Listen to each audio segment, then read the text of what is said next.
우리 소아 휴먼시 아파트는 그러면 언제부터 갖고 있었던 거예요? 2013년도인가 14년도인가. 2013년도에 이제 매수를 하셨군요. 예. 그러면 지금 한 7년, 8년 정도 이제 갖고 계시는 거네요, 횟수로. 예, 예. 근데 얘를 내가 매도를 해볼까라고 생각한 게 예. 그런 이유가 있을까요? 아니, 집값이 네. 이제 앞으로 하도 거실이 떨어진다고 어쩐다고 하니까. 네네. 그래서 지금 그 집을 팔아야 하나, 좀 더 갖고 있어야 하나. 하고 지금 제가. 집값이 주택 가격이 꼭 우리 네. 소아 휴먼시아 3단지만 얘기하는 게 아니라 집값이 떨어진다 하는 소리는 예. 계속 나왔던 소리야. 2014년부터 나오지 않았나요? 이거 사실 때도 아마 이거 내가 사고 나서 떨어지면 어떡하지 이런 생각 하시고 사셨을 건데. 아니, 그때는 떨어진다고는 생각은 안 했어요. 그때 확실한 자신감을 갖고 사셨던 거예요. 예, 예. 떨어진다는 것은 이제 생각을 않고, 그때 당시에 네. 4억 한 4천인가 4억 3천 얼마인가 주고 샀거든요. 네. 4억은 좀 만만한 것 같고 지금 한 8억대 넘었죠? 예. 8억이 넘어가니까 이제 좀 부담이 되는 거예요. 네. 이렇게 생각하시면 돼요. 예를 들어서 이 집이 올라갈 게 네. 아무리 올라도 한 10억까지 뿐이 못 오른다. 네. 라는 어떤 마지노선을 우리가 알고 있다면 네. 지금 뭐 8억 5천, 뭐 9억 이렇게 된다라고 하면 네. 이 집값이 굉장히 지금 많이 올라온 거잖아요. 그래도 그죠? 다른 적보다는 좀 덜 오른 것 같아요. 이제 그 생각은 잠시 접어두시고 제가 말씀드리는 건 우리 소아 휴먼시아 3단지가 예. 계속 올라봐야 이 집의 가치로 봤을 때 10억이 맥시멈이다. 10억이 최대치로 오르는 거다라고 우리가 알고 있다면 예. 지금 8억 5천 이내 9억 이내 한다라고 하면 예. 이제 오름폭이 1억 정도뿐이 안 남았잖아요. 그죠? 예. 그러면 이 집값은 굉장히 많이 올라와 있는 거예요. 예. 그런데 지금 우리 소아 휴먼시아 이 아파트가 10억이 될지 11억이 될지 20억이 될지는 누구도 모르는 거잖아요.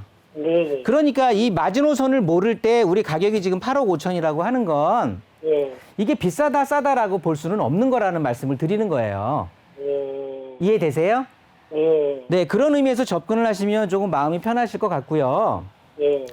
이 소아 휴먼시아 3단지 같은 경우는 그런 것 같아요. 지금 시청자님, 우리 어머님께서 말씀하셨을 때도 예. 오르긴 올랐지만 다른 데라고 하면 이 아래쪽에 이제 광명 쪽에 있는 아파트들을 얘기하시는 거겠죠. 그렇죠. 예. 네, 이런 쪽의 아파트들에 비하면 정말 오른 것도 아니거든요. 그렇죠? 예. 예. 그러다 보니까 이제 속도 상했었을 거고 예. 그런데도 너무 오른 것 같아서 지금 매도를 걱정하시는 건데 예. 자, 우리 아파트가 지금 휴먼시아 3단지라는 아파트가 그 시청자님이 생각하기에 좀 광명보다 많이 떨어지고, 그러니까 광명이 오른 폭만큼 오르지 못했지만 그래도 올랐던 거에는 그래도 이유는 있었던 거거든요. 예. 그 이유가 뭐냐면, 예.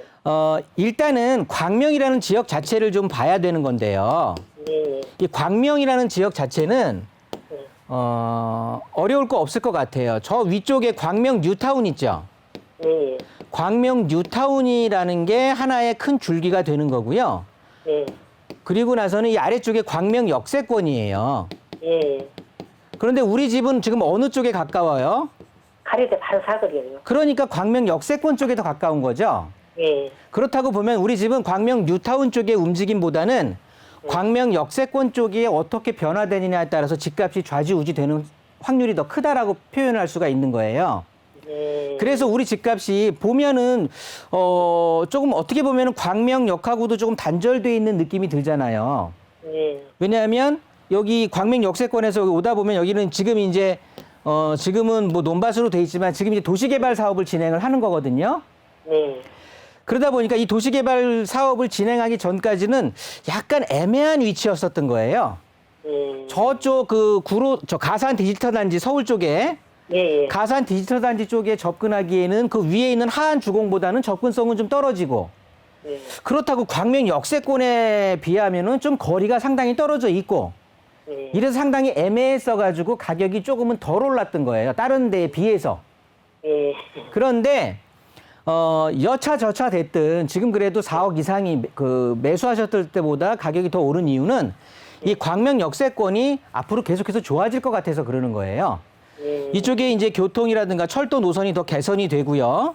예. 그 주변의 편의시설이라든가 대학교 병원이라든가 여러 가지 편의시설적인 측면들도 더 가미가 되고 뭐 이렇다 보니까 점점 광명 역세권이 커지는 거예요. 커져.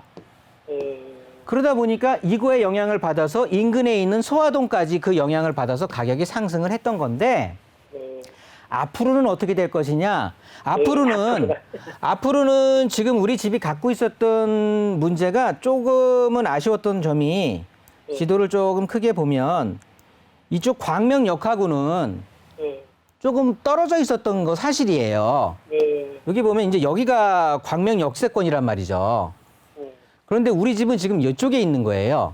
예. 그러니까 상당히 많이 떨어져 있었는데 이쪽이 이 광명 휴먼시아가 소화동에도 휴먼시아가 있고요. 예. 광명 역세권 휴먼시아라는 것도 있어요. 예. 그래 그런- 여러 군데가 있어요. 그런데 광명 역세권이 앞에 붙은 휴먼시아는 우리 아파트보다 훨씬 가격이 비싸요. 예. 그 이유는 말 그대로 얘는 광명 역세권이라는 말을 쓸 수 있어서 그러는 거예요. 그런데 이 단절된 거를 여기 보시면 광명 구름산 지구 도시개발구역이라고 해서 도시개발 사업이 일어나고 있어요, 지금.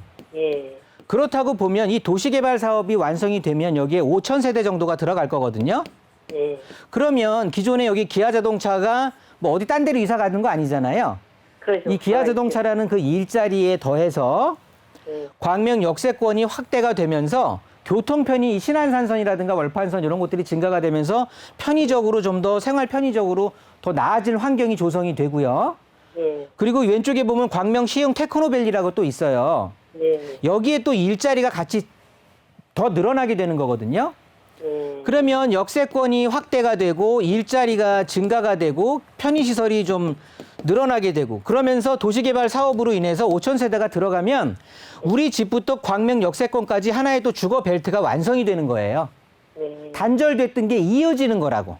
네. 신축 아파트들 사이로 쫙 다리가 그러니까 단절되어 있던 게 다리가 쫙 나지는 거거든요. 네. 그러면 당연히 우리 아파트는 가격을 상승할 수밖에 없는 거죠. 그래서 저는 그래요.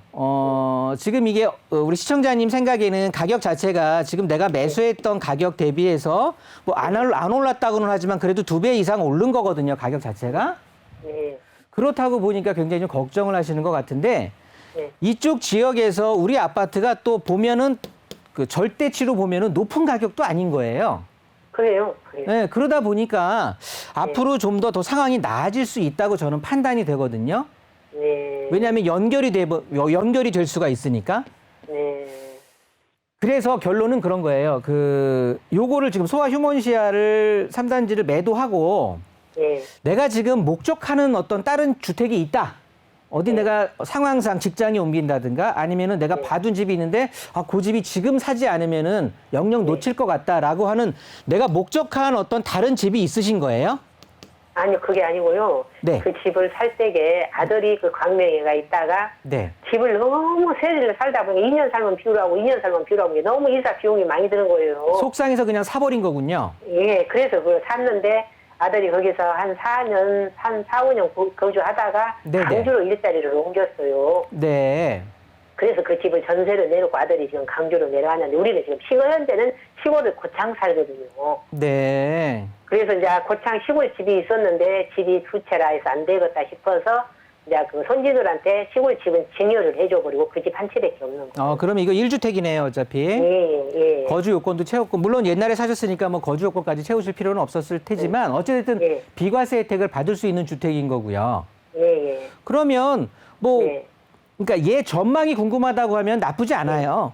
예, 전망을 보는 거예요. 그래갖고 지금 전세를 내줬는데 네네. 2년 살고 지금 거기서는 세입자가 2년을 더 살고 싶다. 네. 근데 이제 거기서는 세입자 입장에서는 지금 전세법으로 해서 5%만 올려주겠다. 이제 이거예요, 우리가. 네. 그분들이. 그래서. 그러면 좀 예. 더 뭐 특별하게 내가 뭐 따로 이렇게 갈아타야 될 이유가 없으면 조금 더 보유하셔도 집값이 떨어지거나 휘청하거나 그런 지역은 아니에요. 근데 제가 봐도 그러기는 할 것 같은데, 이제 혹시 이것이 어떻게 되나 싶어서 이제. 근데 그거를 네. 저 아니라 어떤 전문가도 단정적으로 말씀드릴 수는 없는 거고요. 네. 전체적인 분위기를 봤을 때 우리 집값이 꺾인다라고 판단하기는 좀 이를 것 같고요. 그냥 네. 마음 편안하게 조금 더 가지고 상황을 좀 지켜보시는 것도 괜찮을 것 같아요. 그러니까 한 2년 더 갖고 있어보면 네. 그런 거요. 네. 그렇게 하세요. 네, 너무 감사합니다. 네. 항상 건강하고 행복하세요.